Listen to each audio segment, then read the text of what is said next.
He walking, boom, boom, and he get to me. He shook my hand. I said, how you doing, Mr. Ali? Carmelo Anthony, boom. And he grabbed me close. He was like, I know who you are. My shit left. My shit left. I'm like, oh, shit.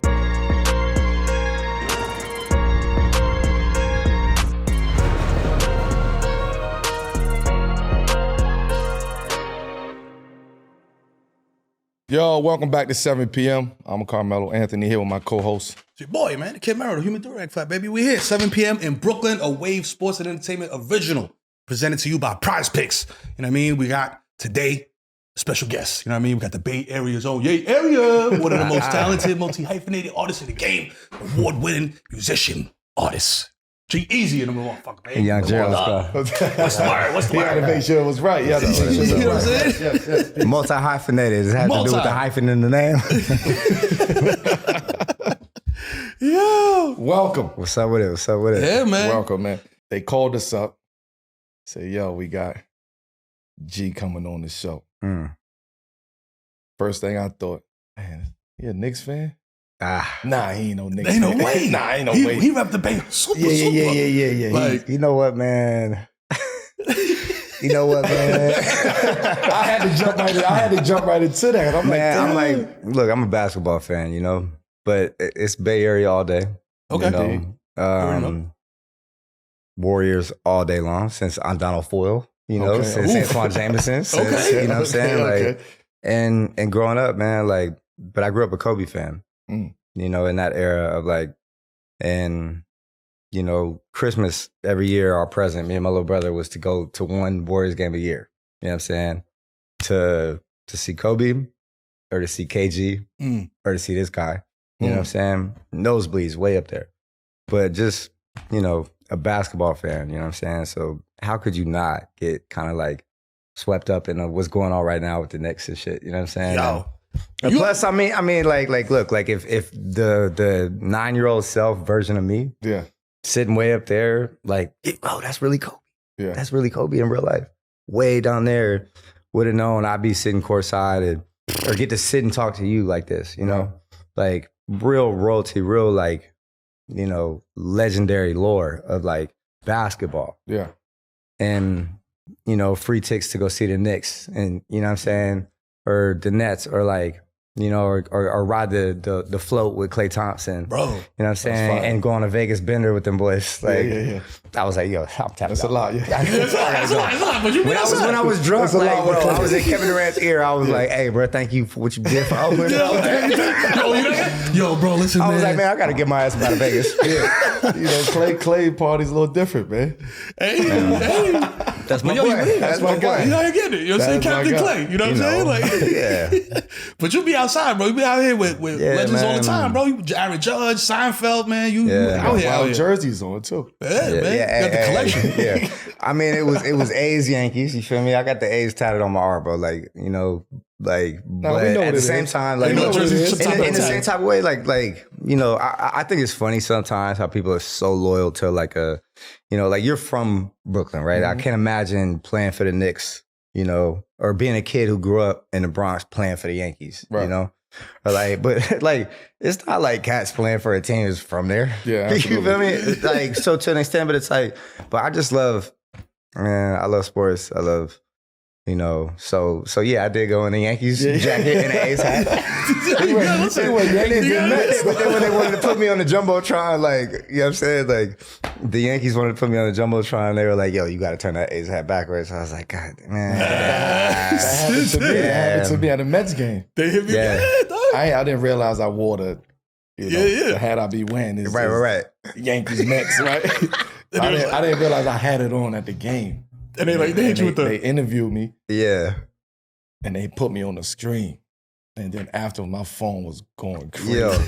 So I posted a picture. Yo, turn that shit around. I was on the subway and I was on the way to the Yankees game, A's Yankees. And, you know, I had the fit on. I intentionally was like, yo, I'm going there like, look, I'm from Oakland. Like, period. It's Bay Area You all gotta day. represent. But I'm living in New York and I've always been a Yankees fan. Like, I mean, look, bro, it was rough growing up like an A's fan because we were the farm team for the Yankees. You feel me? They took every, you know what I'm saying? So But like you couldn't help but like the Yankees. Look at the pinstripes. It's the Yankees, you know? So I'm going there and I posted a selfie like on the train with the A's hat and with the Yankees jacket. And I was like, they finna hate me for this one. and my big homie from West Oakland, he hits me. He's like, bro, you forgot to hit the close friends button on that one. Yeah, that's a fact. I was like, crazy. nah, man, You let put it that on, fly. man. They were wild. They was like, no, hold on. Yeah, That is shouts out crazy. Dagger. Yeah, he had to check me on that. So you out here, obviously you love sports. You said it yourself. You know what I'm saying? Yeah. What's a wild situation that you found yourself in? Sports adjacent. You know what I mean? Or Sports with an athlete. adjacent. Sports adjacent. Man. Like Like you ever bump into this guy outside in the club and shit? You know what I'm saying? Like I in the bumped vid- into Yeah, we him tapped in. for sure a few times. Before he knew who I was Yeah, probably we just like, tapped in. you know what I'm saying? Like, because I would always, look, man, like my whole life, I had a kind of like, I don't know if it was just listening to like East Coast hip hop, like New York, like, you know, closing my eyes to Illmatic, you know, on BART, which is our subway in the Bay, like, Yeah. and imagining I'm on the train, the subway here, you know what I'm saying? And that album painting such a vivid picture of New York, or like through film, through like, but I always was like, damn, like I want to live in New York someday. Yeah. Like just had love for the city. And like whenever we would tour, you know, getting to come through New York, I would always look forward to that on the tour. And it was definitely some nights in the outside, you know what I'm saying? In the club. Like, you know what I mean? You know what I'm And I saying? remember like passing him at some spot and I was like, yo, that's oh shit. Yo, like, he really outside. That's crazy. A couple spots, man. In the country, in the streets, that's crazy. Dog, and it's listen, I in the think I ran film, into him man. in Boston too one time. Yeah. I was talking shit that night. Yeah, I think I ran into him in Boston one time. Yeah. Oh shit! Post game, Doug, you got the dub or not? It was outside. We was outside. Yeah, it was, yeah. It Different wasn't, situation. It was outside stories. Yeah, it was outside the We inside right other now. garden. Yeah. Other garden. Garden 2, Electric Garden two. Boogaloo. Garden Yeah. 2. Yeah. Yeah. So listen, man, we got a segment on the show that we call the 7 p.m. moment. You know what I'm saying? It's a moment Yeah. in your career, in your life, where Mm. you really had to say, yo, listen, man, if I'm gonna do this G-Eazy shit, Yeah. it's time to lock in. You know what Oh, I'm saying? Or man. this project, this moment, this Yeah. show, whatever. One shot, one opportunity. Yeah. Would you catch her? Just be like, nah. Indeed. Like, absolutely. Many of those, like, it has to all in, you know, like that runway runs out. Like I say this all the time, like the luckiest people in life find something they fall in love with, right? Not everybody finds something they just love to do. Right. Like love, like the love of my life is music, you know? Like, and the luckiest people find a way to turn what they love to do into like for a living. And that's really rare, Mm-hmm. really special, and really, really, really like 1 in a trillion, you know? So like, and I was just, you know, as all in could be. I remember like being 13 or 14, I started making beats and started like, you know, like writing my first raps and recording and stuff. And I was listening to the Black Album, and I was on the Amtrak train to go spend a summer with my dad in Fresno. And I was just like, if I want to do this shit, I want to chase him. Like, and you have to have that delusional level of like confidence and belief Right. to think that like, all right, I'm all in. Like, I'm you doing know, yeah, period. Ain't no plan And B. it's trajectory, not, you know what I mean? Like, you know, but like belief that like, all right, this is where I'm looking at. it. Yeah. So that's my aspire. Like, and it took another 8 years of that before it ever actually clicked, you know, but When did you really feel like it clicked for you? Like, yo, this is I still don't want to feel like it clicked. Mm. I never want to feel like I hate the whole like I made it thing, because that's when you could just chill on the couch and just like, yo. you know what I mean? I never want to feel like that. That's a fact. Like, even though like a part of my soul wants to finally feel like I could just take my foot off the gas a little.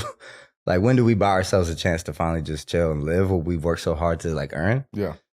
But, you know, it's like, it's an endless hill that you're climbing, you know? Because at the end of the day, there's always a bigger fish. And at the end of the day, there's always a Jay-Z. Absolutely. Oh, So, that's a ball. You know what I'm saying? Is there you feel anything? me? And there's always an E40. Yeah. You feel me? Hello. Speaking of Hov, you know what I'm saying? Yeah. Early in your career, you know what I'm saying? Dinner with Jay-Z in Midtown, happen states situation. Yeah. Paint that picture for us, you know what I'm saying? Hey, Not man, it I up. would have taken the 500,000. Yeah, right. You know what I'm saying? You did that for real. Nah, like, you know what I'm like, saying? I mean, all right, so I'm like locked in. And it's my second album, which ended up being the one that really like, you know, okay, like he's gonna have at least, he's cemented enough to like, okay, he's here. Yeah. Like I had, you know, a single that went number one at, you know, pop radio, bro. I played 270 shows in 2016 out of 365 days. You know what I mean? Damn. That shit changed my life. That song is diamond. Like that, you know, that shit is like, that brought my mama home. You feel me? Right. But it's in the finishing stages of that album. And I'm so locked in because I can taste it, I can feel it. I'm like, I'm on the cusp of like, I know what I'm sitting on. And I'm locked in. I'm in New York and I'm at Quad, like working, and I'm not going out. You can't bother me with anything. I'm like, nothing matters besides tunnel vision of this. And I'm in the last week of recording, finishing it, and one of my managers, who's a Jedi Master, a legend in this industry, G. Roberson, goes like, yo, I'm pulling up. Yo, we going to dinner. And I'm like, I mean, nah, the fuck we are. Like, I'm locked in. Right? And he's like, nah, yo. And he like, I'm like, but bro, like for real. Like, nah, I'm in the middle of almost finishing the shit. You want me here? Like, you know? And he goes, nah. So he comes and like, and I know his level of like greatness enough to like, if he says, nah, like enough times, I'm like, all right. I gotta step away. You got from me, that. but I still don't know where we're going or why the dinner. Like, I'm not in New York to have dinner. I'm here to finish this. And we're going, and the whole drive there, I'm like, bro, how are you going to tell me? Like, what? And he's like, yeah, chill. And like, we get to the spot, and you know, the message to the hostess lady, you know, can I help you? And he goes, yeah, we're at Sean Carter's table. And I'm like, dog, the fuck? What the fuck? Like, and I sit down, and it's like, you know, he's in the corner, and he just looks up at me. He's like, how'd you get here? What's your story? Mm-hmm. I'm like, I work really hard. I start panicking, no, but then we just, you know, like got into a convo, and it was, you know, life-changing kind of evening. That's some mafia really bullshit, that bro, to ask somebody. Deadass, you know, like, and it was the steakhouse. It was Sparks or whatever. Like, what's it called? Sparks? G? Yeah, it was like the spot that the cat gets killed at. You know what I mean? Oh, I'm saying with his back to the wall and shit. Yeah, man. So yeah, come on, soprano shit. You know what I mean? So well, hold up. So with that story, right? Because you said you was super locked in, like you was a week out from finishing. You get pulled away to go have the dinner. Going back to finish. Yeah. Oh my God. On a different time. I could have moved mountains. Yeah. I felt so supercharged, and there's been 2 times in my life I can say that I felt that way, and the other one was meeting Kobe. And he introduced me to Kobe as well, same person, G. Roberson. And it was my first time, like I just said, stories about like sitting in the nosebleeds. Like, and when I sold out Oracle, you know what I'm saying? Like I after sound check, I went and sat up, like, and I just sat there, bro, I like tears of just like soaking in this moment of how big of an impact, like, you know what I mean? How full circle this all is, and you have to be present in those kinds of moments. But I'd never been to Staples, and this is probably, I think it was before the Jay-Z dinner. Life comes at you fast, man. Yo, yeah. Especially at that point. Right. You know what I mean? Next thing you know, you meet Kobe and you meet Hov, and I'm like, oh shit, man, I could die today. And I still got to finish that album. Right? So gotta go in there. So he brings me to a Lakers game. It's had to be like 2015. It was after the Achilles. Mm-hmm. So, and I was like, because Kobe was such a, like, when he tore that Achilles, a part of me just like felt so crushed, because I knew my favorite player of all time, my hero, my Batman, would probably never be the same again after this, unlikely. We had seen the last of, 28 points a game and 5-5, like Kobe playing 42 minutes a game. Like, I was like, I know him and he'll work to come back, but it won't be the same Kobe. Yeah. So I'm meeting him after the year he took off in that next season.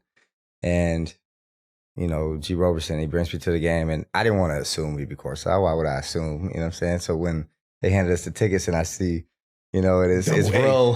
I'm like, it's a double double I was like, yo, is this what I think? Yeah, roll double A. You know what I mean? And I'm sitting there and I'm like, yo, and I'm my phone is out the whole time, and I'm like, yo, do I look crazy? He's like, yo, nah, man. Yeah. You can Everybody trip a be doing this referee. shit. Yo, right? What? That line was in my head the whole game. What? I'll be Jack Nicholson out. Man, what? My feet was kicked out, man. I was trying to get that. But then I saw Kobe like come up the court in the first quarter, and he looked at G. Roberson and just gave him one of these. I was like, yo. Because to me, still, this is like otherworldly level of this is godly. And he just acknowledged you. That's crazy. If you knew, come on, dog. Yeah, you feel me? You made it. Man. Yeah. So I'm not expecting nothing. I'm just happy to be here. Wow, what? My ones is on the wood at Staples. You feel me? And I'm watching Kobe, and again, if you could tell my child self that this would happen, I'm tripping. After the game, security dude comes to Roberson and he goes, whispers something, and I don't want to think it's what I think it is. And I get ready to get up and dip. He's like, nah, yo. Was he he has a signature, little You gotta thing. know G to understand. Romo is a legend, Absolutely. but he got the most legendary. So he goes, nah, yo, chill. And then I'm waiting there, and I'm still in my head, damn, I don't want to think it is what I think it is, man. This is second album? I'm trying to backtrack the years. Is this yo? I'm with Cardi. I think maybe by now the second album had hit, enough for me to be on when I found out. All right, so then they bring me back Enough to and have they the walk ones us back on after the wood, game, and I'm just there waiting with G. Roberson, and he's like, yo, you know what I'm saying, after. Cole's gonna come out in a minute and say what's up. And I just start, whoa, shit, oh my God. This is one of the craziest moments of my life. At this age, at this point in my life, at, everything. And finally Cole walks out and he daps and he goes, yo, young Elvis. He was like, yo, man, I love what you're doing. Yeah. Chase the Beatles. Never stop. Yeah. And that shit shook me to my core, dog. And I look back at him and I just said, I just want to say as as a fan, and thank you for the work you put in, not only throughout, your whole life and the example you set in the mantra and everything, but particularly coming back from that Achilles as somebody who's, you've been such a pillar of so much of and he was like, of course, dog, what else I'm gonna do? I just work. Yeah. And that just put such a fucking battery in my back of just it's about loving the journey. It's about loving the process, not the destination. Success is fleeting. Moments are fleeting. And for my birthday, sent me a jersey. It's in my studio next to all my plaques. I have to walk past that shit every time I go into the studio, and it says, to G-Eazy, do the phenomenal, Kobe. That kind of just worldview, mindset, everything. And it's about look, man, when I said at 13 years old, I want to chase Hove. I want to chase M. I want to chase Lil Wayne. You feel me? That's what I aspire to. It's not about look, man, everybody who just aspires to that doesn't necessarily get there. Some people don't even aspire to it and land there based off just a gift and talent and this, that, and the other. But all you can control in this world is how hard you work. Selling out the Oracle. Yeah. Right. That's a moment. That's different. Yeah. Right? And especially if you from that area, Yeah. you know what it's like to have the opportunity to perform in Oracle and sell out the Oracle. Yeah. What was that? It's crazy to say this, but it's also a fleeting moment. You have to hold these moments and they have to be cemented in your memory, and you have to remember this is who you are. Mm-hmm. You could be up, you could be here, you could Father Time's undefeated, you feel me? You could should be so lucky as to ever get an even year in this game, let alone, a long-lived legacy or career, this, that, and the other. But at the end of the day, these moments are just moments. I remember, Ray Allen wrote a letter to his younger self for the Players Tribune. Mm-hmm. Read it. that shit gave me fucking chills. I wrote a whole song based off that letter. Like, and structured a whole song because I was so just like shook to the core, like by that letter. And he talked about like, you're not going to fit in here. You're not going to fit in here. You're going to move here. You're going to move here, you know, but you're always going to have the gym, you know, and you're going to get to play with legends. You're going to get to play with champions. And the one thing you'll have in common with them is y'all will be the first ones to the gym.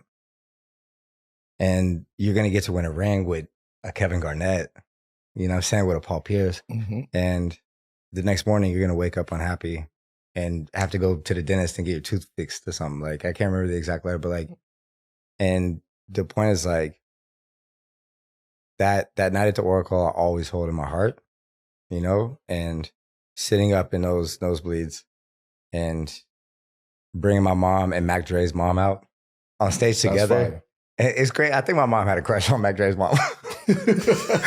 like she was dancing with her on stage. It was mainly, but you know, it was a beautiful, beautiful, beautiful moment, celebration, you know, like victory lap, you know, and you know, those are beautiful. But then it's like, all right, next day, what's next? Next moment. Yeah. You know what I'm saying? Yeah. Catalog them. Yeah. So you've been doing this a minute. Like you said, most people don't last a song. You know what I'm saying? Yeah, I mean, most people most people don't get it. Most people don't get a song. You feel me? Like, there's a lot of motherfuckers out there banging away. Yeah. 12 and a half views it on was YouTube. me for a long time. You feel me? But like you said, kept doing it, kept banging. Like I said, like 4 times already, had the strip clubs jumping. You know what I'm saying? I was there. You know what I'm saying? We witnessed it. You know what I mean? Like, has your process? I love doing shows at strip clubs. Like, shouts out 11 in Miami. Ooh. I swear, I pay them all the money they pay me. I just spin it right back. It's just the ecosystem. It's a symbiotic relationship. Just pay me my fee once. I'm just throw it right back at you. It's the greatest. It's the greatest. So, having been doing that for a minute, you know what I'm saying, and being in the game for a minute, does your process, is it easier? You know what I'm saying? Like, to get inspired by shit, or is it like, you know what I mean? Like, when you writing, is it like, oh, Eureka? Or is it like, all right, man, I got to sit down and do this homework and that type of energy? You know what I mean? Like, think about reps. Yeah, you know what I'm saying? Like, you sit down. I mean, all right. So, like, I think about this a lot. And, like, all right, so, you know, you fell in love with something. Mm-hmm. You know, you're one of the greatest ever to walk God's green earth at doing a thing. Mm-hmm. You know what I'm saying? And you, luckily, imagine had you been born in, like, some other like country or some shit, and basketball was never like around you, and you had never even found that like that was the thing you were destined to be. Could you have found something else that you would have been as great at, or something like? Because greatness is greatness. Absolutely. I feel like you could have found, you know, what I'm saying, something that you would have, But you know, with like physicality, you know, what I'm saying, lend itself to, luckily, and then New York and basketball culture, I would imagine, and all that, and like, you know, in the right opportunity, in the right situations. And then, you know, but like, I'm like, the difference between athletes and creatives, because once you pick the thing, it's like, because you can't like, by a certain age in life, it becomes too late to like, because you got to put those 10,000 hours in, you know? So if it's sports, you know what I'm saying? Eventually, unfortunately, your body will tell you when it's time to stop. Right. That doesn't mean you fell out of love with it. Doesn't mean that it's not still your obsessive, like, consumed by like life dedicated to a thing. It's just your body is like, I can't physically do this anymore. Yeah.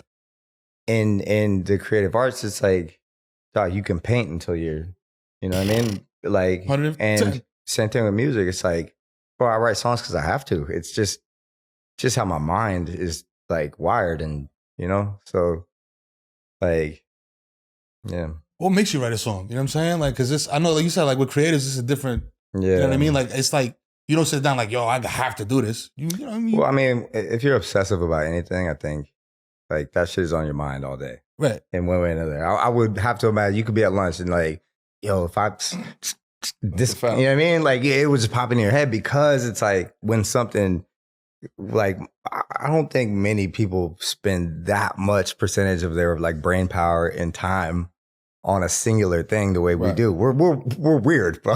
Yeah. Like to be that level of obsessive about a thing. So it's like, it'll hit me at the weirdest times, but I was getting coffee and I heard this jazz song and I Shazammed the shit and I went right home, chopped the sample, flipped it and wrote the song right there on the spot. Did it because I was just like, yo, my ears just, that one little 2-bar loop? Oh, bet. Right. That's what I was asking. That's a creative though. And, that's more of a creative. You know, you can be somewhere and be inspired or hear something real quick and automatically take that and go create something out of that. Yeah. Like that's creating on the spot. Right. Yeah. That's a different. You're like, that's a different type of talent. If you had an idea for like a move in the summer, like just wait till October. Yeah, you gotta wait. wait till the season starts. I'm about to hit him with this. Right. So I can learn this move and go do it right. Yeah. Right then and there. You know what I'm saying? But you got a gym. You could. You know what I mean? Absolutely. You can make it happen. But that's why I asked that because like TNT, you know what I'm saying? Just wait for this. It's different. You gotta wait for TNT. Yeah. You gotta wait for TNT. You gotta wait for I'm gonna have Chuck and Shaq talking about this shit at halftime. Woo! Yo, he was working on that over the summer. Shaq, you don't know what you're talking about. Carmelo's very dedicated. Melo's one of the greatest scorers of all time. Listen, Chuck, let me tell you something, Chuck. You don't know nothing about basketball. You don't know nothing about basketball. Chuck, let me tell you something. Melo, work on that. He's one of the greatest of all time. A big man got to give you 15 boards a game. 30 and 15. Big man can't play from outside. I was dominant. Shaq, why everybody play like that? I got the Minnesota Timberwolves winning it all. My Sixers gonna get it. Shaq said I was dominant. Yeah. You don't collaborate with a lot of people. Shaq loves to hate on big men. I love Shaq to death, man. You gotta really prove. He should. He should. Like that level of greatness. Standard, I think, though. especially in today's day and age, I worry about this in music. Is how fast shit moves, right? Oh, like you know what I'm saying. You'll have an up year, you'll have a down year. You know, similar in any of our respective industries, but like let's not forget like the history and the like, you know, the shoulders we stand on and the you know what I mean? But kids these days, like this shit just moves so fast. It's crazy. Like they don't want to hear junk food, bro. The way your son was I'm like, they don't want to hear none of that shit. What? Nah. Nothing. So like, old ass motherfucker, fuck out of here. But like, let's not forget, like, man. When they call to say, have you caught an old head yet? Have you caught an old head from a young, you know what I'm saying, like rapper, whatever? Like, that's been called old head? Yeah, or that's Big Bro. That's the old, because you know, Big Bro is like, Big Bro is like before the old head. Big Bro is here. Yeah. Then you got Unk, the OG. I'm not ready for Unk status. You got OG after Big Bro. Like, I get Big Bro, I get Legend, and I get Batman. I'm not getting Unk. I'm not getting like, what's up, Pops? Like, Pops, not Pops. Pops is crazy. Pops is crazy. Nah, I get Unk. Yeah, I mean, but you did it, you know? You've been doing it. Everything been doing it. You know what I'm saying? Unk is crazy, but I respect it. Unk is crazy. I ain't got my first Unk yet. Yeah, Unk is crazy. You're not Unk yet. You're not Unk. I get it. You're not Unk. Hit me the first day you get the first Unk, man. I feel like I'll be getting it. Like, what? That's from the young hoopers, though, bro. That's from the like, hey, you little, you know what I'm saying? The little niggas like, yo, Unk. Yeah, you still big bro. You still big bro. Yeah, because you around that, you know. But that is a real like differentiation, bro, between big bro and Unk. A 25-year-old calling you Unk. You feel me? That's what I'm talking about. Like, I don't want that. Who does? If you're in high school, you can call me Unk. That's cool. Yeah, I'm in high school. That's it. That's it. Oh man, now you got me really scared to get my first Unk. No, freshman year, my birthday's next month, man. I'm getting worried now. Oh shit, be ready. You got shows coming up the age with the hey, Unk. What's up, Unk? Uncle G. You'll be right on tour. Yo. So is there any moments in your career? Yeah. Chant, you know what I'm saying? Where you're like, yo, damn. All right. We here now. You know what I'm saying? Like, yo, it's Unk Melo. You know what I'm saying? The first time was probably when I met Ali. And the greatest. It was around 2002. We had 2002, 2003. We had just won the championship. And I was on the cover of, I think, March Madness, the video game. Yeah, I had that game. I watched the championship game. Oh, my God. So I was on a fast break. You know what I'm saying? Come on, Ace. I had to listen. I had to laugh. Live 05 with the. Yeah, Go to the rack. Nigga, like, hey, I was in the dunk contest in Live 05 playing with this. So Live 05 came right after that. Right? Yeah. So I was playing the dunk contest mode. Three point, all that. Come and on. they doing an activation, right? Yo. Like EA is doing like an activation. I watched them cut that. This was the moment where they had just released Fight Night. With Ali, right? Yeah, they put him in the game. Right. So I think this was the first year that they did it. So we was in USC in Cali. So the big EA, I think it was a big EA event or something like that. We come in. Sports, get in the game. Yeah, some shit like, you know what I mean? So we did, but it's like all the cover. Like it's like me, I think Marshall Falk was there for football. Yeah. It's my guy that played with the Cardinals, the receiver. Larry Fitzgerald? I think Fitzgerald for college football. Like it was people there. Yeah. So we in the waiting room, in the green room, and the door opens. And everybody just get quiet. So it's like security come in first. You know, they chills hardy. You know what I'm saying? They start, you know. Yeah. And they open and he walks in. And I'm like down, like, you know, I'm in the, you know, it's a green room. So I'm over here talking. Business. And I look. And word is born, like he was floating, like he was just floating, like his aura, the shadow, like it was just, it was phenomenal to like see how he was, you know, how he was operating and walking. So he's walking, he's shaking everybody's hand. So in my mind, I'm just like, I got it. Like, what the fuck? You know what I mean? Like, yo, Melo, like, yo, man, nice to meet you, man. Yo, I'm fucking, you know, I want to. But also at this time, you know what I'm saying? Like, at this time, so mind you, I had just won the championship, right? Yeah. So he walking, boom, boom, and he get to me. And he shook my hand. I said, how you doing? How you doing, Mr. Ali, Carmelo, Anthony? Boom. And he grabbed me close. He was like, I know who you are. My shit left. My shit left. I'm like, oh, you was like shit. that. Damn. Oh, he know who the shit. He know me. Yeah, so his eyes. So this was the first time that like I ever, you know, I met him, interacted with him, and I learned that he do magic. Right? He does magic tricks and all that. You know what I'm saying? So he'd come over, do a bunch of magic tricks. Sleep. Nah, he was just, you know, he'd make his thumb disappear and shit like that. You know what I mean? Out behind You know, but he lifted up. You know, he was doing a lot of David Blaine shit. And then the one thing he told me was throw your hands up.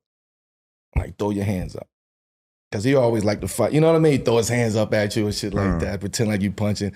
So I'm like, yo, nah, I can't do that to you. I can't lift my hands up to you, champ. I can't do that. Yeah. He like, whisper, throw your hands. And I threw my hands up. And he was like, oh, you got a long jab. Or you got a long reach. Oh, I'm going to the body of you. I'm like, but he was talking, you know, in a sense of like, dang, he's very coherent. Yeah. But in my mind, I'm so far gone already that he's already said, He's just like, yo, I know you are. That's it. That's all you heard. I ain't even hear the rest of the shit. I know what he said, but I ain't even hear the rest of the shit. So that was the moment of me like, damn, like, okay. Yeah. I did something for this man to recognize that. So that was beautiful. one moment. Then I met the minister, Louis Farrakhan, in Baltimore, in the hotel, and it was during the time where it was, you know, B's and the C's going at it in Baltimore, and he come through and have this peace talk. So that and seeing his aura, that was a different type of aura, different. So those were like the two people, you know, early on that I met before I met Obama. Like those were the two people that I would say like, damn, these two people they auras is just different. Yeah. You feel it. When they walk in, you see it.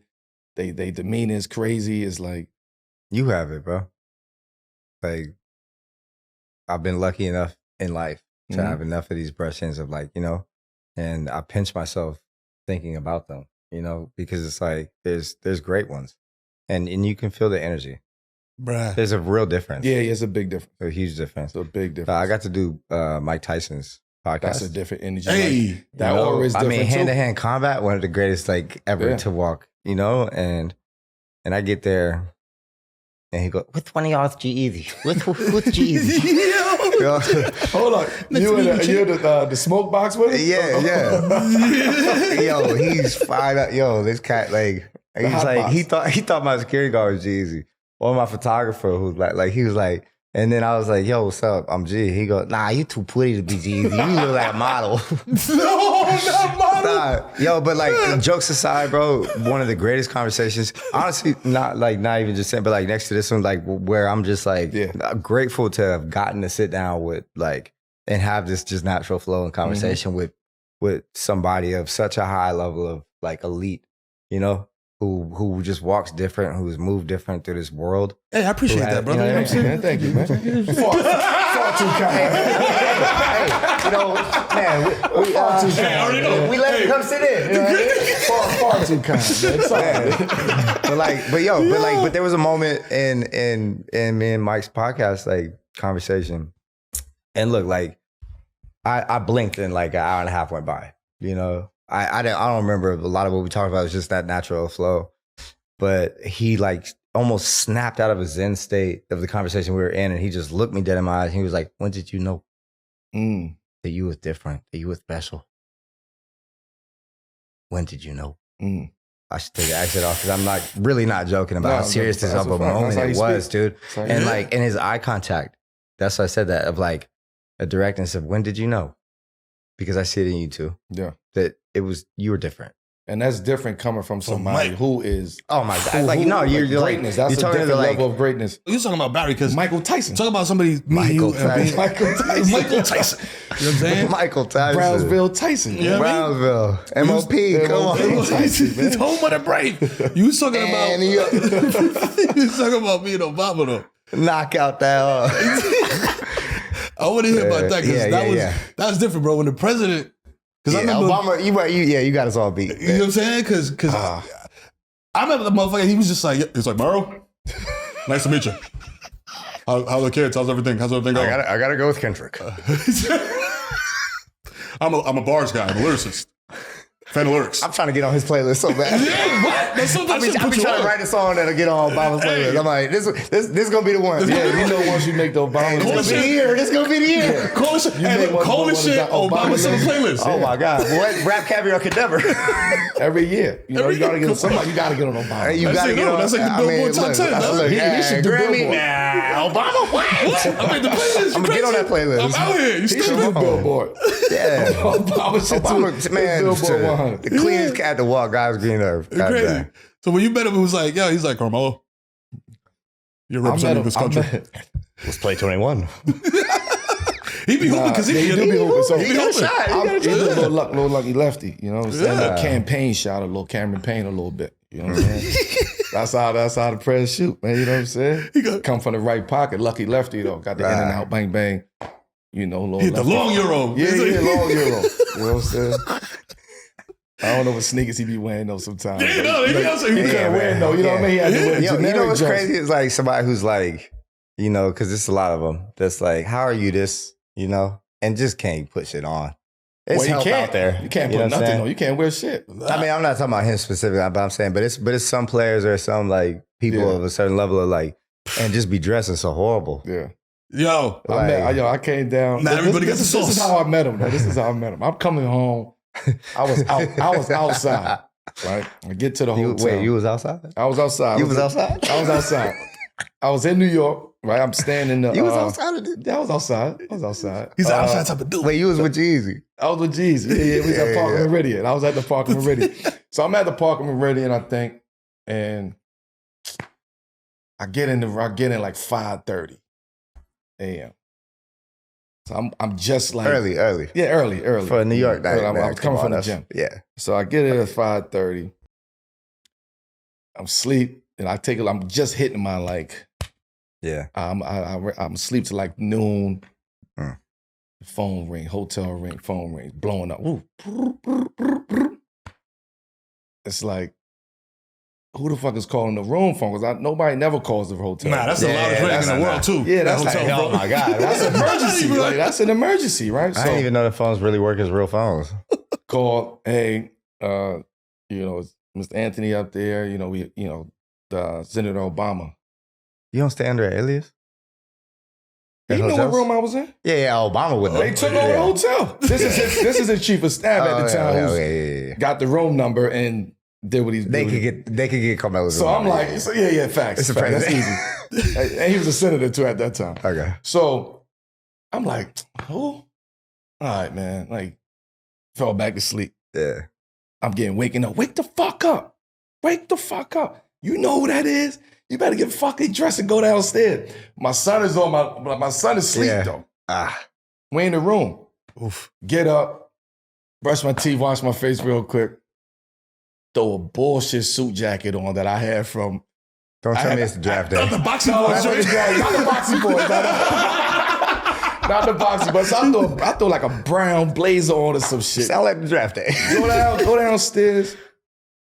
And like the like the second, third floor, all the boardroom, the meeting rooms and all of that. Yeah. So he got the whole floor. And I'm sitting in the room. I'm so like hungover in the room, sweating. I'm ready to go back to sleep. It's like you interrupted the sleep, and he comes walking in the door. Boom. Aura. Melo. I said, puckered up real fast. Oh yeah. What's up?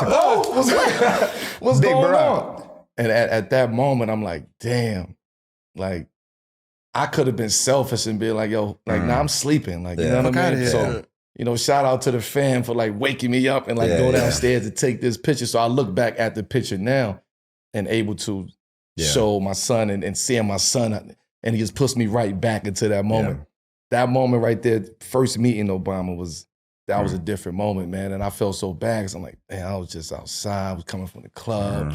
I'm hungover. I smell like outside. He probably smell all the 42. This is like, I'm saying 1942 because this was just sweating the shit up. This was old. Yeah, this Grey Goose. 07. This Grey Goose. You know what I'm saying? Like this was Tennessee. It was He was about to get in chair. Yeah. You know what I'm saying? Man, so but that kind of like, like there's certain things in life you just do. You just jump. I mean, like if you're built like that, you know what I mean? It was just funny because we laugh about it today. Like, yo, remember you try to. But I'm like, yo, like I'm trying to swerve Obama. The fuck? Fuck out of here. You crazy? That's my guy. That's my guy. That's my guy. You know what I'm saying? That's my guy. So yo, you saying he's lucky lefty? This that? Yeah. Who's the NBA Obama? Who got the Obama game in the league? Who's his player comp? You know what I'm saying? Like, who's the guy that Obama's tailoring his game after? I'll say Clyde Drexler. Let me see. All right, Cameron Payne. I ain't gonna hold you. Campaign. Yo, stop it. He got the campaign. Okay. Yeah. Campaign sat out and said, what? Campaign. Okay. Little lefty, little shifty, a little bit shoot, shoot from the side. You know what I'm saying? A little touchy, little floater. Yo, you ain't never lied to Dave.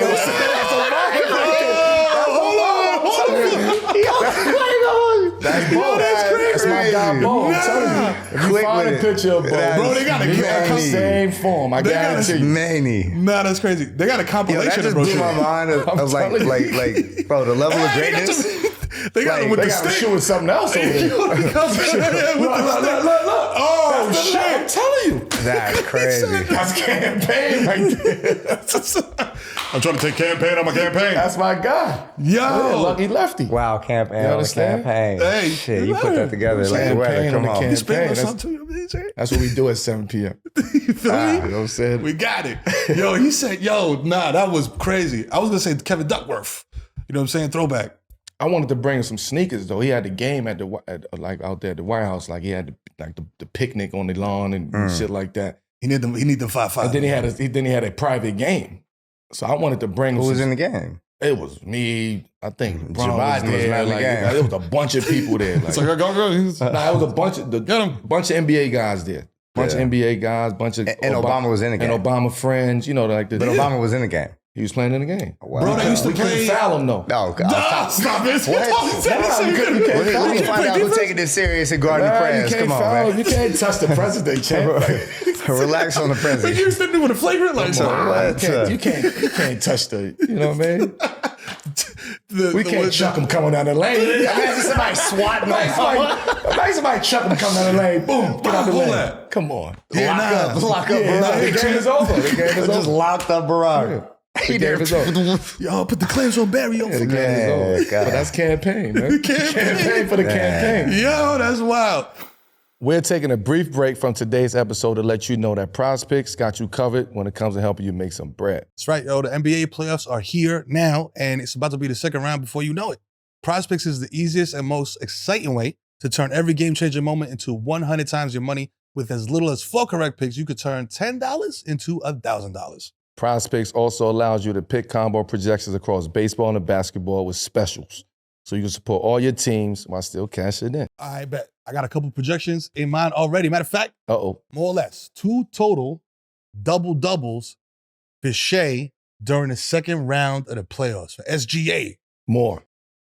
He'll get more. He'll get 3 double-doubles. Shea, yeah, that's he'll get 20 and 10 rebounds. Playoffs? Yeah, he'll get 20 Come on. and 10. More or less, 1 40-point game for Jaylen Brown in the second round of the playoffs. Less. Bang. You see how easy that was, man? Make sure you visit prizepicks.com/7pm, not just regular prizepicks.com, and use promo code 7pm for a deposit match up to $100. Everyone's got a thirst, you know that. A drive to be the next big thing, to put the world on notice. And if you answer when your thirst calls, then Sprite is for you. It is, man. Sprite's for the makers and the creators. You know what I mean? The visionaries putting in work into their dreams. Whether you're shooting a cinematic masterpiece on your phone, filling notebooks with sketches, or up all night turning your bedroom to the booth. Keep going. You know thirst is everything. Mm-hmm. Sprite's made for those who have a thirst for success and are working on turning their dreams into reality. So keep going and remember to be true to yourself. Obey your thirst. Sprite. Yo, man, but listen, man, you from the town. Everybody knows that. You know what I mean? Warriors fan. Second only to E40. You know what I'm saying? in notoriety. The ambassador. Yeah, man. But when was, like you saying, you watching Antoine Jameson, you know, growing up watching the team. What's your favorite version of the Warriors? Because, you know, you got the Run TMC days, you got the, you know what I mean? I mean, it was a crazy run, you know, and I don't mean to say it was. Like, those are my guys, bro. Yeah. I still think, like, you know, just my belief in, you know, and I love the way that the loyalty and the, like, you know, commitment to, you know, keeping that core, you know, those 3 guys there. And I have to believe in basketball. It's like sometimes you get paid for the work you did years ago, almost in new contracts with a situation like that. You know, it's like, you know, you're on this contract, but you win championships and shit like that. You know, maybe at this point in the career, you know, with a good franchise, kind of hit you back. So, you know what I mean? The residual. Like, one hand wash. And right. So, you know, but I mean, gosh, but what a time to, like, you know, that first chip was crazy, you know, and then KD coming and it's like, it's sorry for y'all. The NBA is not going to be interesting for a lot of y'all. Yeah, that's a for the next couple of years, you know what I'm saying? And, you know, but I really feel like getting the last one was, that was like, that was tough. You feel me? Against Boston. That was a tough ground out championship. Yeah. That was a lot winning that championship. Yeah. When you realize, like, yo, Steph is him? Man, it was the series they played the Spurs, and I think it was the second round of the playoffs, and they gave the Spurs a run for that money, like, bro, and Steph was going crazy, and it was like, oh, we're coming. Yeah. Like, be on notice, because we're coming. Yeah, the young boys was right there. That might have been the year before they won their first one, but it was like, put the league on notice. It was like be warned. Right. Like, this is, like, you couldn't stop it if you tried. This is coming. It's happening. That BD team was them years. Stack Jack and those boys out there. Yeah. That team was, man. Sheesh. Monte Ellis, man. Monte, man. Bro, I mean, at the certified I'll be honest. Bro. That was a series. They had a little serious early when we kind of like we had drafted stuff. And Clay, and but Monte was the guy.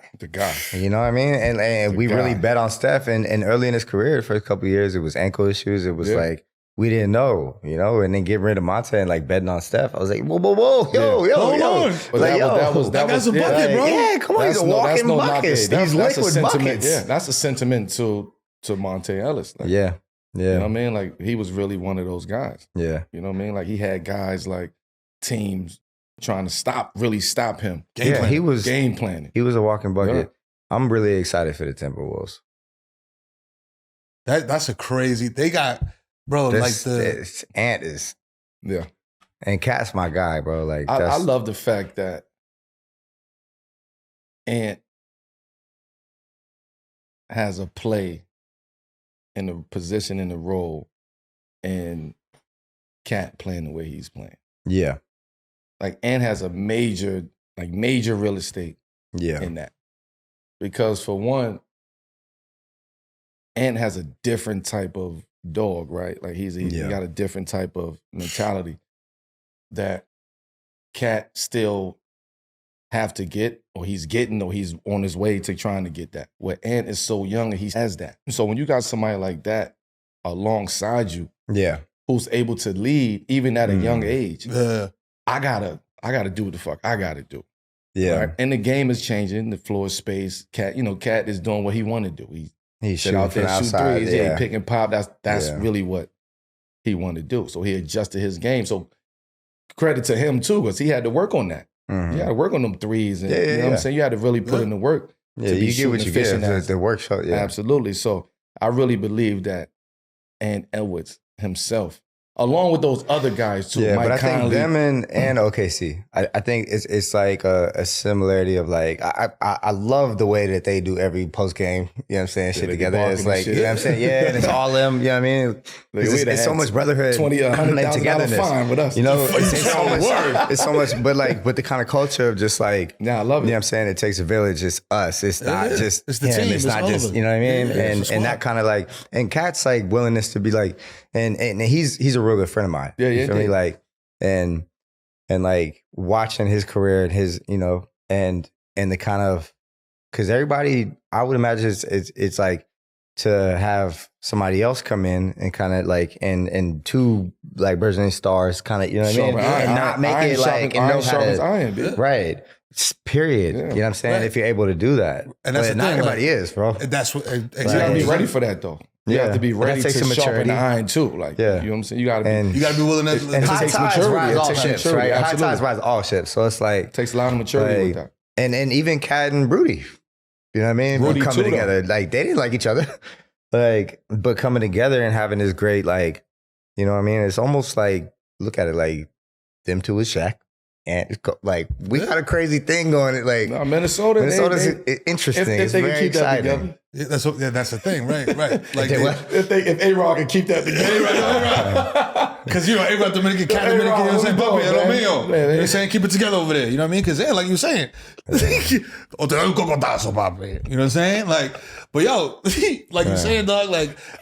Cat being the guy on the team, we call it the white hat. Cat being the white hat on the team, and then Cat coming in. The white hat. And that's what I'm saying, but like, there's no knock to him. No, he's just not the white hat. That's not now. That not wasn't no his more. personality though. To be the white hat, to wear the white hat. So here come Ant, aggressive dog, vocal leader. You know what I'm saying? Like Ant bigs up like Cat, and that's what I was about to say. I mean? Like he's like he has a layer like, and I believe it. I don't think it's an act. No, not at all. No, at all. Right? A genuine level of like he plays with joy, but also killer. When you feel me? And to balance those two is insane. Right. To be a killer and still care for the guys around you and the team and your players, like because you can sabotage everything by being too much killer without no like love for. You know what I'm saying? That's Involvement and inclusion. And that's so much killer that you're a one-man show. Like, a lot of players you not also, like that. To pursue greatness at this level of anything, like, you have to be so selfish in a way, right? High key. Like, you're not going to have the same, like, types of, you know, relationships with family, with, you know, with significant others, with friends that normal people do because, y'all might do this, but I'm in the gym you know? I'm sorry, I have to put myself first. And like, and accept that, like, you know, what comes with it. We're going to do this that's this way. Also a level of selfishness because I'm prioritizing myself, put myself first.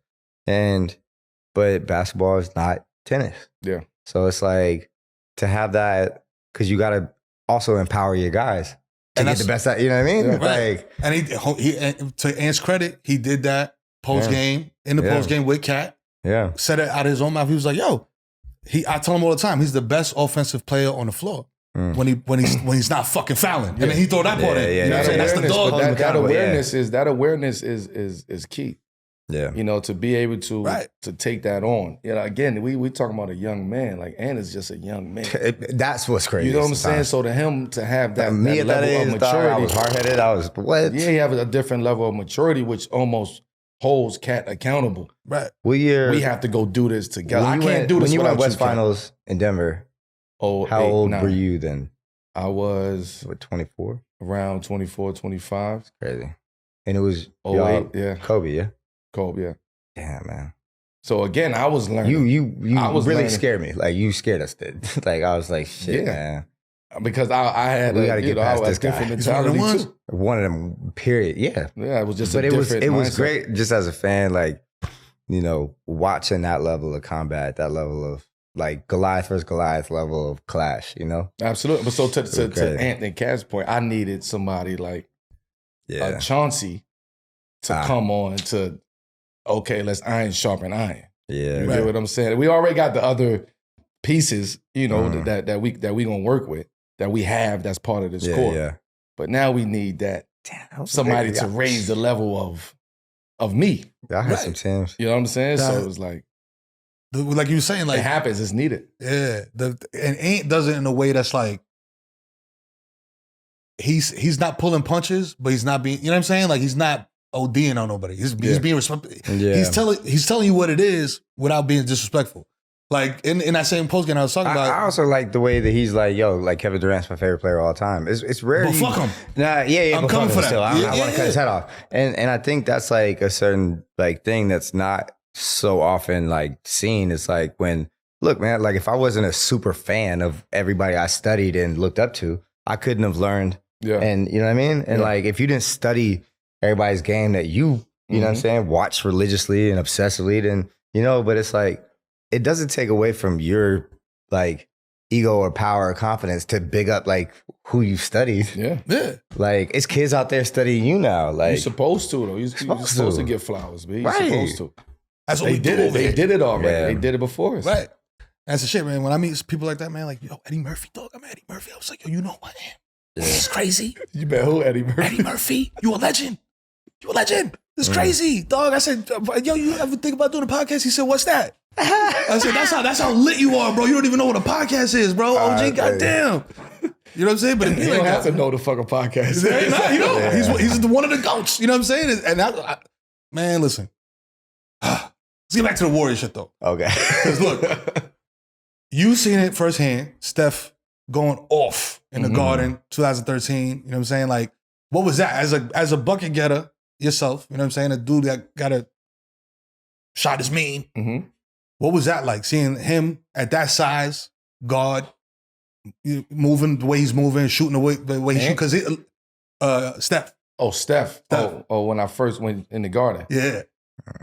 Seeing him do, because like, yo. It was different because Steph used to come to the workouts. You know, like Steph was like, I would never let people in the workouts. Like I never wanted guys that I had to go up against know what I was doing, and you know what I'm saying? So at this time, we talking about the first couple years, even in college, going into NBA. My first couple years, I'm in the gym. CP is coming out of college. First year, you know, he's coming to the workouts now. CP's bring Steph to the workouts. Like we having these type of, you know what I mean? Like, okay, this is some good shit. And I'm watching Steph.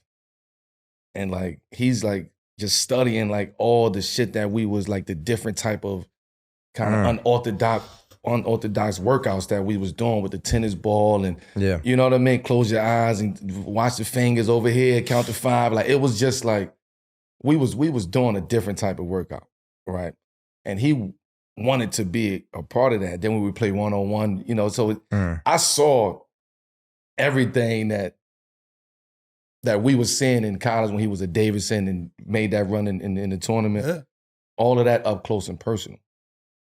Now going throughout his career as a younger Steph, the work that he was actually putting in and the type of workouts that he was doing, that he built off of that foundation.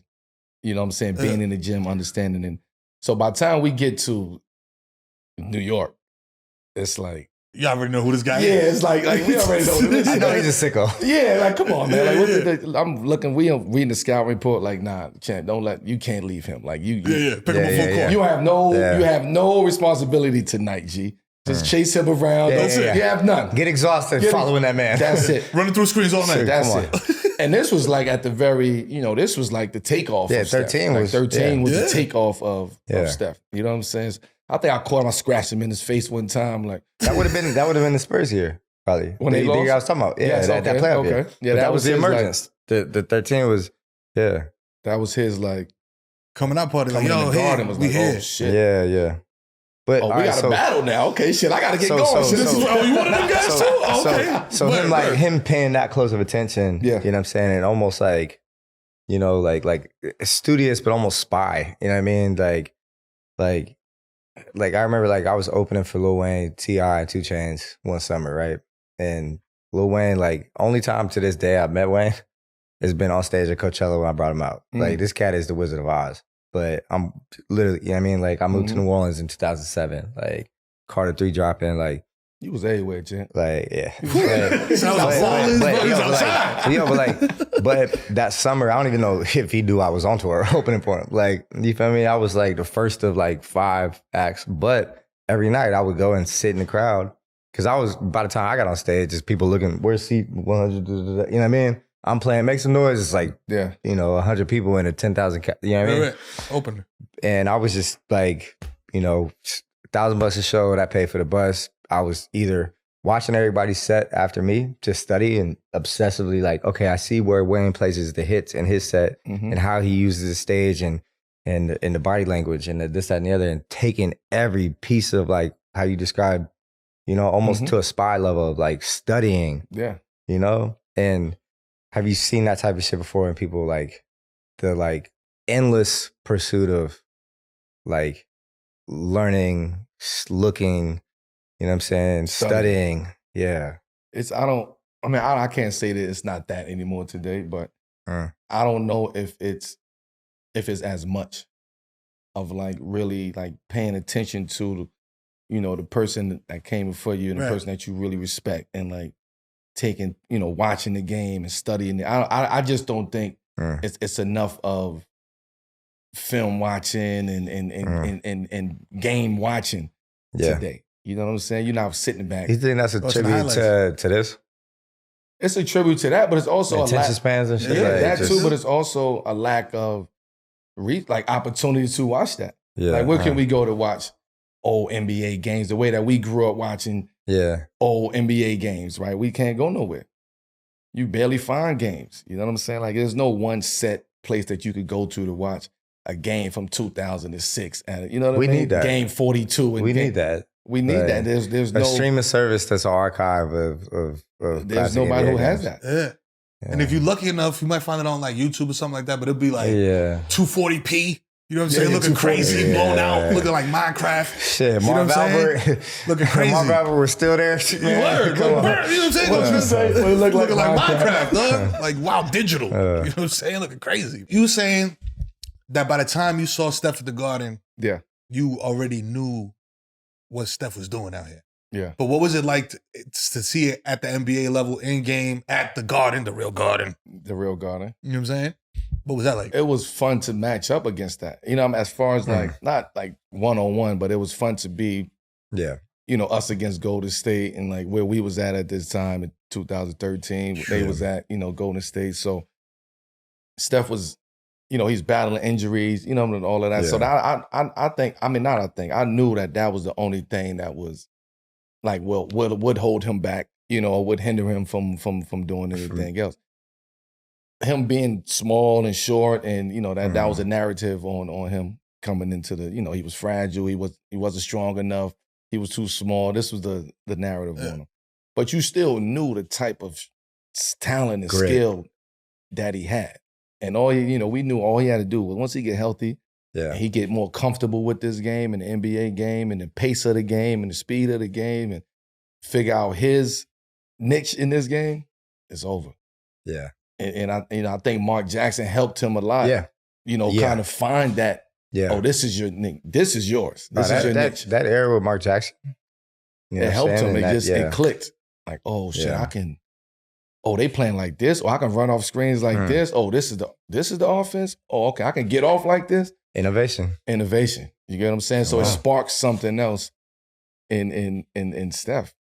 And then you get them other guys. It's like, you know, they coming in and they drafted together and they drafted, you know, then they really built that team. Splash. Yo, they built that team from the ground up. The splash It was the way similar to OKC you know what I mean? too. Yeah. Right? So which is why when they got there, it was so much like, it's the long tail. It's the long game, right? Yeah. You know what I mean?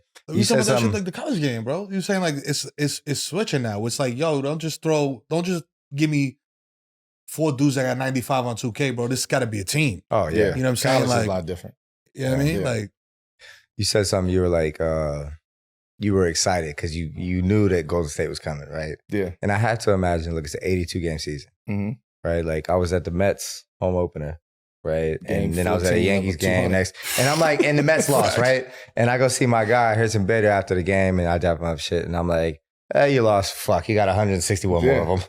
Like, there has to be a level, especially in baseball with twice many. Yeah. It's like, how could you even really sweat it and say, bruh, we got another 161 of these. Yeah. Like, you got 82 games, dog. Like, do you ever get, like, not stuck in the mud or bored or like, but there has to be some level of boredom mid-season. Yeah, so you get to the level of like, you know what?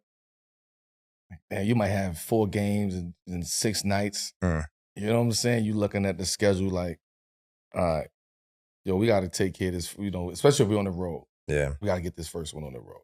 Like, you don't want to start the road trip off with that. Yeah.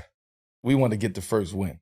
You understand? And then we'll worry about the end once we get to the end.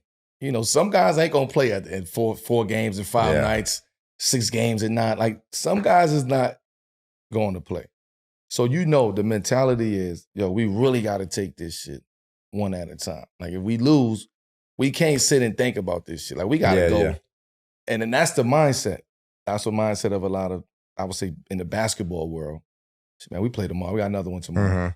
We got another one tomorrow. Right. But then sometimes that another one tomorrow, that shit starts snowballing. Snowballing. Then you look up at the end of the season and you're like, damn, man, we should have, man. Yeah, because those 6 games right there, like, we lost those 3 right between being 500 or 6 games over 500 being the 5th seed or some shit. And people don't understand, like, the first 20 games of the season is very important. Yeah. Very important. And then you get comfortable to start coasting, you know, kind of that 20 to 40 and 45, you know what I mean? Because you know you towards that, you go into the break. You know, so you got a break coming. And then after that, you see the teams just start to separate after the break. And you see some teams that get momentum going into the break. So when they come out, they still rolling. Milwaukee, for an example. Right. They got their shit together, came out, boom, started winning. You get what I'm saying? So it's the season, I know for me, I used to break the season down. First 20 games, this is what I got. I got to come out on fire. We got to be 15-5 or 4, you know what I mean? Or 14-6. We got to win at least 12 games. Yeah. In the first 20 for us to be sitting where we want to be sitting at the end of the almost season. in terms of identifying like what's our identity? Yeah. You know what I'm saying? Yeah. And to be looked at that way by everyone from SVP. Yeah. You know what I'm saying? That, like, the way the world looks at us says we are serious. We're a contender. Yeah. It's to that, like, even the 20, like, pay notice. And them 20 games is a big notice because everybody is watching everybody. Everybody's playing good in the first 20 games. Everybody's healthy. Everybody's coming off a training camp. Energy, crazy. Energy is crazy. Legs, Beginning of the season is going crazy. So if you can establish yourself in them first 20 games, you can figure it out them 20 to 40.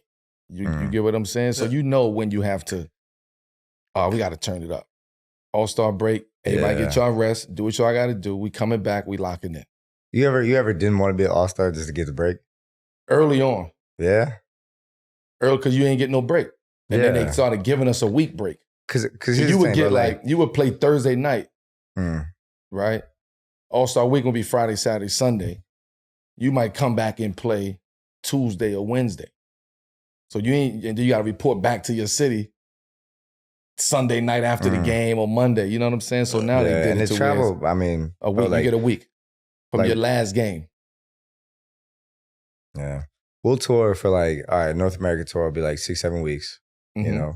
And if you're doing like big theaters or arenas or something like that, I've always looked at it like and compared it to like y'all, because you guys tour every year. Yeah, we tour 82 times a year. I said every year. I was on tour for 19 years. No rapper like is lucky enough to like 82 arenas like clockwork every single year like y'all did. Like and 19 years. You know what I'm saying? For literally for 19 years of tour, bro.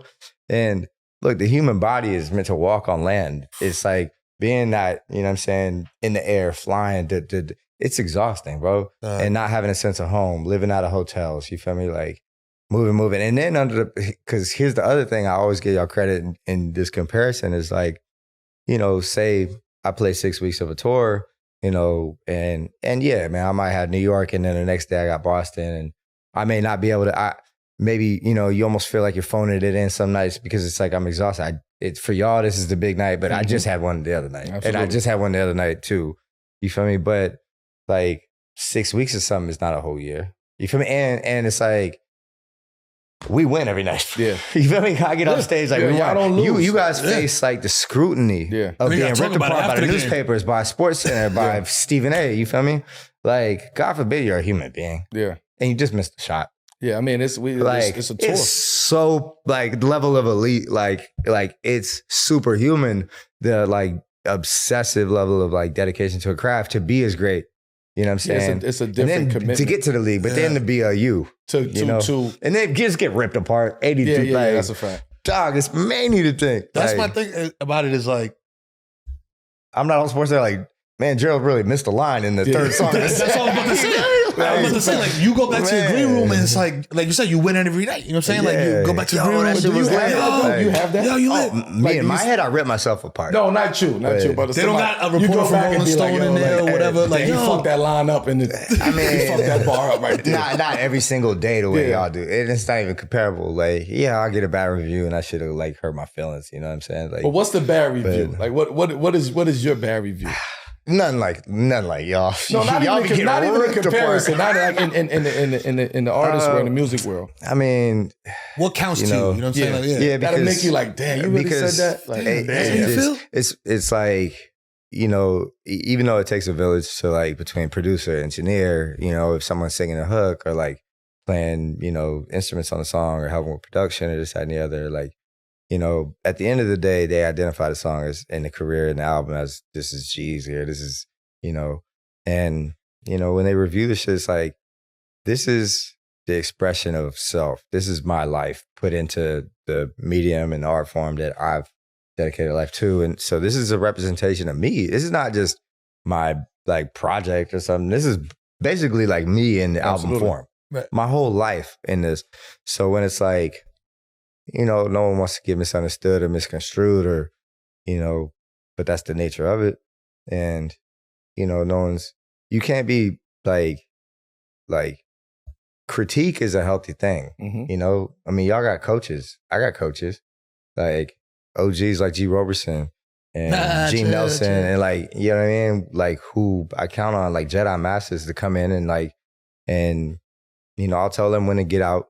You know, and I'll cut the verses and I'll bring them in and be like, yo, tell me. And if they're like, yo, this, but this, but you know what I mean? Yeah. And then I take that into account. I'm like, okay, like coaching is necessary.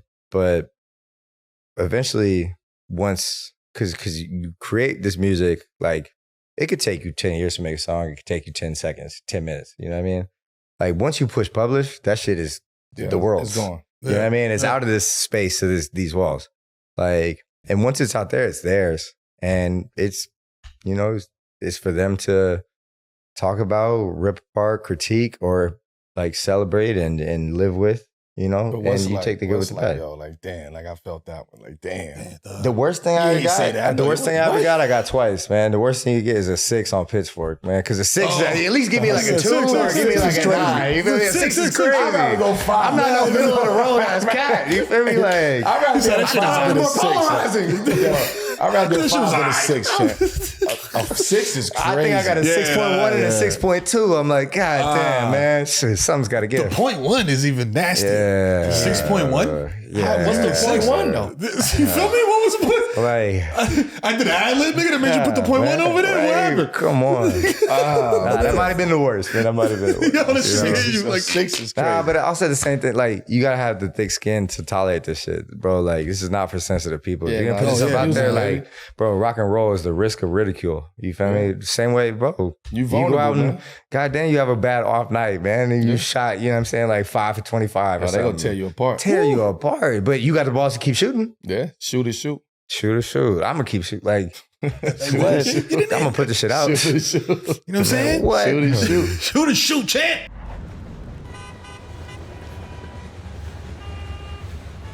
Number one show in America, number one segment in the planet. You know what I mean? It's called Fuck With It or Fuck Out of Here. G, I'm fuck out of here. Well, rip. So, in this one, you know what I mean, we talk about pop culture, whatever's going on in the world, and ask you a question, and we ask you if you fucking with it, or if it's a fuck out of here. Be that ain't it. Let me put these on so you can't see my poker eyes. Yo, come on, fella. Come on, champ. Yeah. So, yo, first one. Gary Owens, you know what I'm saying, recently, shout out to Gary Owens, excellent comedian, recently went on the OG's podcast and explained a story about how his ex-wife shamed him for contemplating missing his son's 7th grade basketball game to check out Game 7 of the 2013 NBA Finals. What's more important, a Game 7 or 7th grade? I'm at Game 7. So look, that's what it is, champ. But how big was the 7th grade game? Come on, man. Was it the finals? Was he in the state championships? Pool play? Come on, man. It was a round robin. What was the 2013 finals? Is that San Antonio, Miami? Spurs Heat? Yeah, I might have missed that. I might have been there for my kids. So listen, son. Yo, son, I'm pulling up to the game, son. Yeah. But it also, you gotta like, man, what was the standard with the, you know what I mean? I don't know. So was she just trying to throw dirt? Was she just mad? Like, that's what it is. You know what I'm saying? You weren't there for your son's 7th grade game. All right, so missing, So you're fucking with it or fuck out of here. Missing your child's middle school basketball game. Yeah, fuck out of here. I'm watching the big fundamental. So G, you fucking with it. I'm missing this shit. Fuck that. I'm going to the ball. Yeah, my son son, I'll be there for the 8th grade game. My son might be with me. He might miss the game. Yeah, come on. You coming with me? Yeah, we're coming off the bench going to have a game tonight. Like, what were the seats? Right. He Gary Owens, so he probably was. Yeah. He probably was 3rd row. Yeah, I'm bringing my son. I'm bringing my son. Look, hey man, 7th grade ain't the end of the world. Yeah, come get inspired. Yeah, man. Come watch the best in the world of that thing. Do it. But what if it was a championship game, 7th grade? Well, they didn't say that. You know what I'm saying? They just said 7th grade game. But he's talking about pool play. Like, look, man, my 7th grade games had about like 16 people in the crowd. Yeah, one is my mom with the like. Championship game. I wasn't. You going to the game 7? We ain't make it to the championship 7th grade game. You can't do that to me, champ. He watching right now. He said, "You better come to my game, motherfucker. You bitch ass motherfucker." Yeah. I'm. What about you? I'm fuck out of here for me, man. Yeah, I can't cuss no other. Man, come on. Yeah, because Gary Owens is a fan. He's a true fan. Yeah. You know what I'm saying? We gotta. That's the last one. We gotta argue that one. That's the last one the big fundamental got. Yeah. What? That's basketball history. If you're a real basketball fan, we'll deal with that later. We'll argue later. I mean, we'll argue. And then was the 7th grader getting real like play time? Was it? You know what I mean? That's the shit. That's what I'm saying. So I'm like, bro, if I'm going to the game and watch you sit on the bench. 7th grade, man, I was on the bench. I remember it was one time my 7th grade team, man. All of us, we looked at each other like getting ready for a game, and somebody said, "Man, everybody got to score as many points as their jersey number is." What was your jersey number? Right. So they go run a circle like, all right, you going to get 10, you going to get 20, you going to get 7. They looked at me. My number was like 45. They go, I was like, I looked at my jersey like, shit, man. 4 or 5. That's tough. Man. I'll give you 4 points, 5 assists. Hey, man. You know what I'm saying? 4 points, 5 boards. You know what I mean? I'm fuck out of here with that. That's crazy. You know what I mean? What, missing the son's 7th grade game? No, I'm saying fuck out of here to the fact that she got mad. Oh, yeah. Come on. It's Game 7. Game 7. And if you're a real you know this is fan, my team, and, you know this is my team. Yeah. If it's like, yo, I got a picture of me in a starter jacket. Yeah, you know I wear what I'm saying? jersey every day in the house cooking and shit. Yeah, fuck out of here. Come on, man. I was able to finagle one ticket for myself. And I go, I got a ticket. I called my ex and I said, I'm going to Miami. Go to the game. She goes, your son has a game. I was like, what? My son was in 7th grade. She goes, your son has a game. She goes, how do you think your son would feel if he saw you at the Heat game and he has a game? I was like, that ain't right. But I can't go to his game because I have to fly commercial. Like literally the only reason I could go was because there was a private. Yeah.